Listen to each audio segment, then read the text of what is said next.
കൊലപ്പെടുത്തിയ കേസിലെ പ്രതികളാണല്ലോ മരിച്ചത്. അപ്പോ സ്വാഭാവികമായും ഡോക്ടർക്ക് അതിൽ സന്തോഷം കാണുമല്ലോ. എക്സ്ക്യൂസ് മീ, ഞാൻ വന്നത് മിസ്റ്റർ ഗോപിനാഥൻ ഒന്ന് കാണാനാണ്. Most welcome. Come in. ശരി,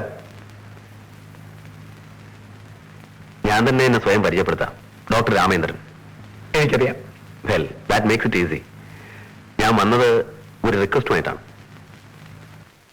താങ്കൾ എന്നെ ഹോസ്പിറ്റലിൽ വന്നിരുന്നു അറിഞ്ഞു. എന്റെ സ്റ്റാഫിനെ ചോദ്യം ചെയ്തുവെന്നും എന്നെക്കുറിച്ച് അന്വേഷിക്കാനാണെങ്കിൽ എന്റെ അടുത്ത് നേരിട്ടാവാം. എന്റെ സ്റ്റാഫ് പാവങ്ങളാണ്, അവരെ വെറുതെ വിട്ടേക്കൂ. ഡോക്ടർ, പാവങ്ങളായ എല്ലാവരെയും വെറുതെ വിടണമെന്നാണ് ഞങ്ങളുടെ ആഗ്രഹം. ആ കൂട്ടത്തിൽ താങ്കൾ പെടുമെങ്കിൽ താങ്കളെയും. ഡോക്ടർ, എന്നെ തേടി ഇവിടെ വരാൻ സന്മനസ് കാണിച്ച നിങ്ങളോട് ഞാനും ചോദിക്കട്ടെ. കൊല്ലപ്പെട്ട 4 ചെറുപ്പക്കാർ, അവരോട് നിങ്ങൾക്ക് ശത്രുത തോന്നിയിരുന്നില്ലേ? അറ്റ്ലീസ്റ്റ് ഉള്ളിലെങ്കിലും. തോന്നിയിരുന്നോ? യെസ്, ഉള്ളിൽ മാത്രമല്ല, നിറയെ. നോട്ട് ഓൺലി ടു ദം, ഇനി ആ സംഘത്തിൽ ജീവിച്ചിരിക്കുന്ന മറ്റു 3 പേരോടും I hate them. Doctor, I love your frankness. അവർ കൊല്ലപ്പെട്ടതിനെ കുറിച്ച് ഡോക്ടറുടെ റീഡിംഗ് എന്താണ്? Simple, very simple. അവരെ അർഹിച്ചിരുന്നു 100%. പക്ഷേ അതൊരു ക്രൈം അല്ലേ ഡോക്ടർ? ക്രൈം? അവർ കൊല്ലപ്പെട്ടത് മാത്രമാണ് നിങ്ങൾക്ക് ക്രൈം. അതിനു മുമ്പ് അവർ ചെയ്തു കൂട്ടിയ ക്രൂരതകളോ? ഓ, തെളിയിക്കപ്പെടാത്തവയൊന്നും കുറ്റങ്ങളല്ലല്ലോ, അല്ലേ? ഈ കൊലപാതകങ്ങൾക്ക് പിന്നിലുള്ള മോട്ടിവേഷൻ ഡോക്ടർക്കുള്ള പൂർവ്വവൈരാഗ്യമാണെന്ന് ഞാൻ ആരോപിച്ചാൽ? വെറും ഊഹം എന്നതിൽ കവിഞ്ഞ് എന്തെങ്കിലും തെളിവുകളുണ്ടോ ഈ ആരോപണത്തിന് പിന്നിൽ? Can you prove it? ഞാനാണത് ചെയ്തതെന്ന് സ്ഥാപിക്കുവാൻ നിങ്ങൾക്ക് കഴിയില്ല. അത്രയും ആത്മവിശ്വാസം വേണോ ഡോക്ടർ? കൺമുന്നിൽ കാണുന്നതിന് പോലും തെളിവുകൾ തേടിപ്പോകുന്ന പാരമ്പര്യമാണ് നിങ്ങൾ പോലീസിനുള്ളത്. ഇനി അഥവാ ഞാനാണ് ഈ കൊലപാതകങ്ങൾ ചെയ്തതെങ്കിൽ പോലും, ടേക്ക് ഇറ്റ് ഫ്രം മീ, എന്നെ ഒന്നും ചെയ്യാൻ നിങ്ങളെ കൊണ്ട് കഴിയില്ല. U simply cannot, mister Gopinath. Well doctor Ramachandran, നിങ്ങളിപ്പോ പറഞ്ഞത് ഒരു പരിധിവരെ സത്യമാണ്. നിങ്ങൾക്കെതിരെ വിരൽ ചൂണ്ടാൻ അതിനും മാത്രം ഇപ്പോൾ എന്റെ പക്കൽ തെളിവുകളില്ല. പക്ഷേ ഈ രക്ഷപ്പെടൽ ശാശ്വതമാണെന്ന് നിങ്ങൾ ഒരിക്കലും തെറ്റിദ്ധരിക്കരുത്. മിസ്റ്റർ ഗോപിനാഥ്, നിങ്ങൾ അതിസമർത്ഥനായ ഒരു പോലീസ് ഉദ്യോഗസ്ഥനാണെന്ന് എനിക്കറിയാം. ആ ആദരവോടുകൂടി തന്നെ ഞാൻ പറയട്ടെ, I am too big a fish for you. That we will see doctor. Game. Best of luck. Thank U.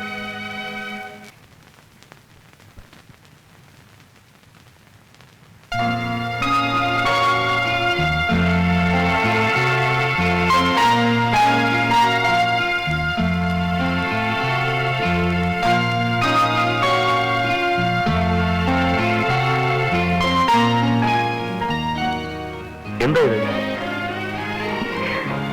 എല്ലാ പിറന്നാളിനും വെറും സമ്മാനം തന്ന പോരാന്നല്ലേ സാറിന്റെ പരാതി? ഇനി ആ പരാതി വേണ്ട. അധികം താമസിയാതെ തന്നെ ഒരു പുതിയ സമ്മാനം തരുന്നതാണ്. അതിനു വേണ്ടിയായത്. കൊള്ളാലോ.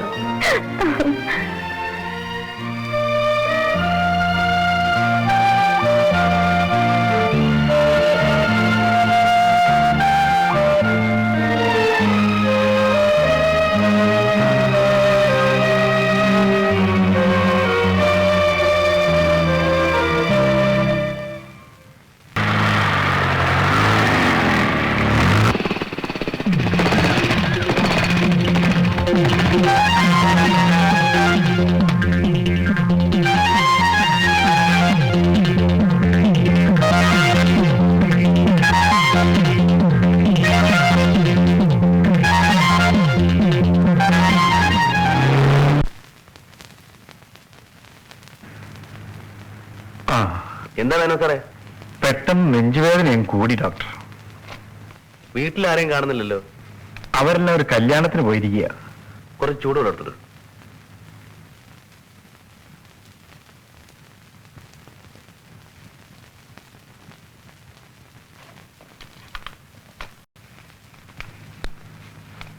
ആ താനേ, എന്റെ ക്ലിനിക്കിൽ പോയി ഈ മരുന്നൊന്ന് വാങ്ങിക്കൊണ്ടുവരണം. ശരി ഡോക്ടർ. വേദന മാറാൻ ഞാനൊരു ഇഞ്ചക്ഷൻ തരാം.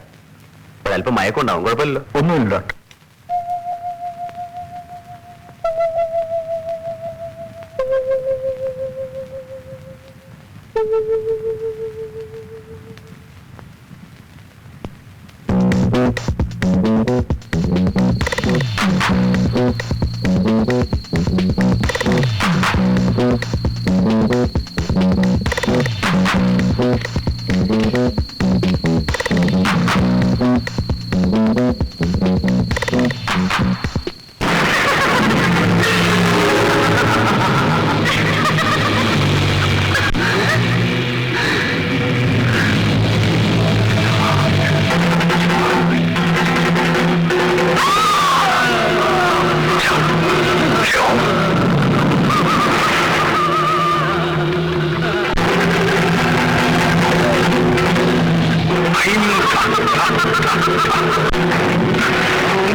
കുടുംബദ്രോഹി, നീ വാർത്താളി ഭക്തനല്ലേ?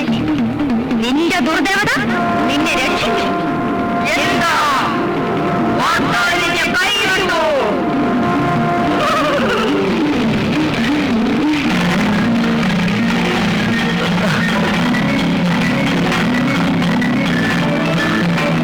കാരണവശാലും നിന്റെ തറവാട്ട് കൊട്ടാരത്തിൽ നീ പ്രവേശിക്കരുത്.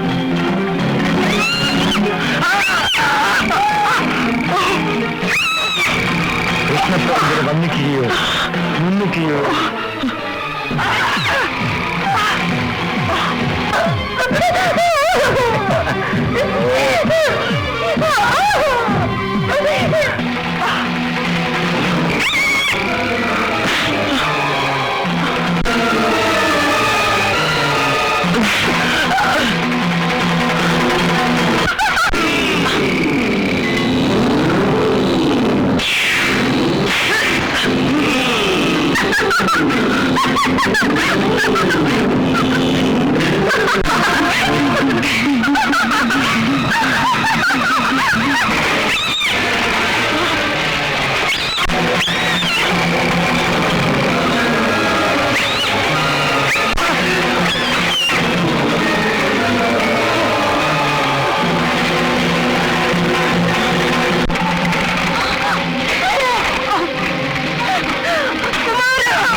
തിയേറ്ററിൽ വെച്ചോ?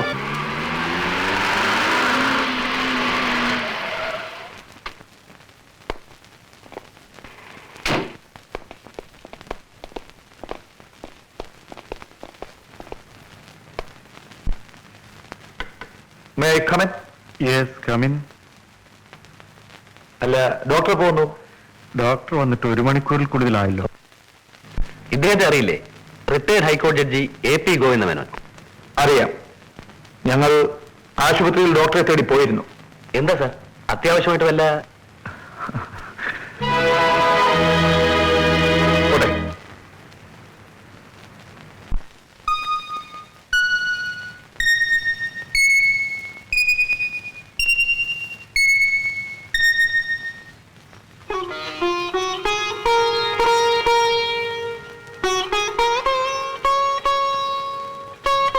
എന്നെ മനസ്സിലായോ? എനിക്ക് പുഷ്പയെ എപ്പോഴും കാണണം തോന്നും. അതുകൊണ്ട് ഞാനൊരു ജോലി ഇവിടെ തരപ്പെടുത്തി, അക്കൗണ്ട് സെക്ഷനിൽ. പുഷ്പ എന്തിനാ കരയുന്നേ? ഒന്ന് ചിരിക്കൂ പുഷ്പേ. ചിരിക്കില്ല അല്ലേ? ആ, ഞാനൊരു ദിവസം പുഷ്പയെ കാണാൻ പുഷ്പയുടെ വീട്ടിൽ വന്നു. അപ്പൊ കാണാം, ആ തടിച്ച പട്ടി എന്റെ മുമ്പിലേക്ക് ഓടി വന്നു. എന്നിട്ട് എന്ത് ചെയ്തു?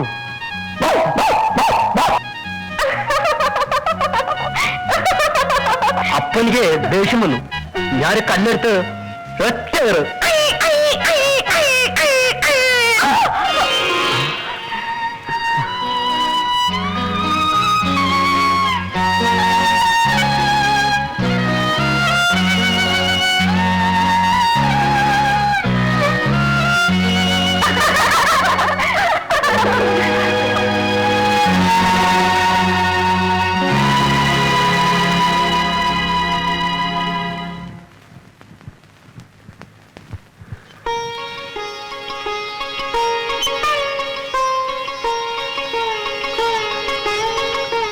അരുണിനെ നേരത്തെ അറിയോ? അറിയാം ഡോക്ടർ. അയാൾ പുഷ്പയുടെ പുറകെ നടക്കാൻ തുടങ്ങിയിട്ട് നാള് കുറെയായി. ദേ, സാറിനെ വലിയ ഡോക്ടർ വിളിക്കുന്നു. എന്നെയോ? അതെ. ആ, ഞാൻ അരുണിനെ വിളിപ്പിച്ചത്. അറിയാം സാർ. എനിക്ക് അനുവദിച്ചിരുന്ന 3 മാസം കഴിഞ്ഞെന്ന് പറയാൻ. What nonsense. ഞാൻ നിങ്ങളെ വിളിപ്പിച്ചത് നന്ദി പറയാനാണ്. സാർ, എല്ലാം എനിക്ക് മനസ്സിലായി. പുഷ്പയുടെ സംസാരശേഷിയും ഓർമ്മശക്തിയും തിരിച്ചു കിട്ടിയത് അരുൺ നിമിത്തമാണ്. അതിന് ഞാനല്ലേ നന്ദി പറയേണ്ടത്? സാർ, ഇന്നു മുതൽ നിങ്ങളും എന്റെ കുടുംബത്തിലെ ഒരു അംഗമാണ്. ദൈവം ദൈവം സാറിനെ അനുഗ്രഹിക്കും. എനിക്ക് എല്ലാ അനുഗ്രഹങ്ങളും കിട്ടിക്കഴിഞ്ഞല്ലോ.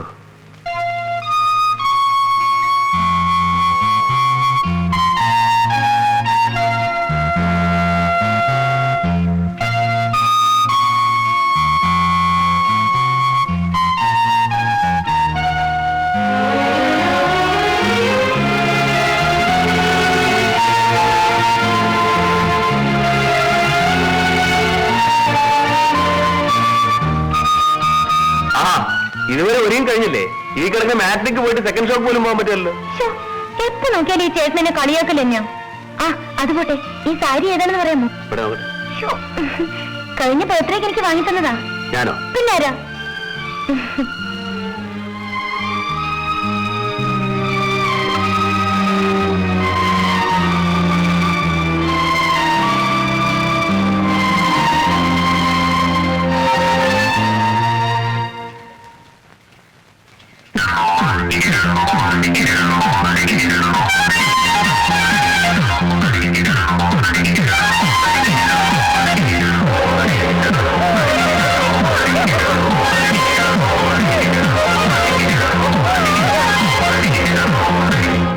ആ കൂട്ടത്തിൽ രണ്ടേ പേർ മാത്രമാണ് ഇനി ബാക്കിയുള്ളത്, ബാലുവും ചന്ദ്രുവും.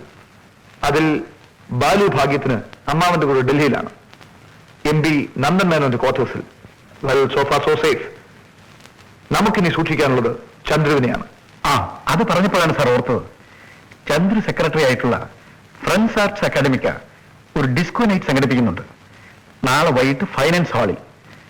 ഇന്നത്തെ പത്രത്തിൽ പരസ്യം ഉണ്ടായിരുന്നു. ഓഹോ, ചന്ദ്രു നാച്ചുറലി അവിടെ ഉണ്ടാകുമെന്ന് അറിയാവുന്നതുകൊണ്ട് കൊലപാതകി ആരായിരുന്നാലും അവിടെ വരാനാണ് സാധ്യത. ദാറ്റ് ഈസ് അൻ intelligent reading. Mister Raveendran, function നടക്കുന്ന ഓഡിറ്റോറിയത്തിൽ നിങ്ങളുടെ സഹായത്തിനായി കുറെ പോലീസുകാർ കൂടി ഉണ്ടാവട്ടെ. വളരെ സൂക്ഷിക്കണം. അവിടുത്തെ ഓരോ ചലനവും ശ്രദ്ധിക്കണം.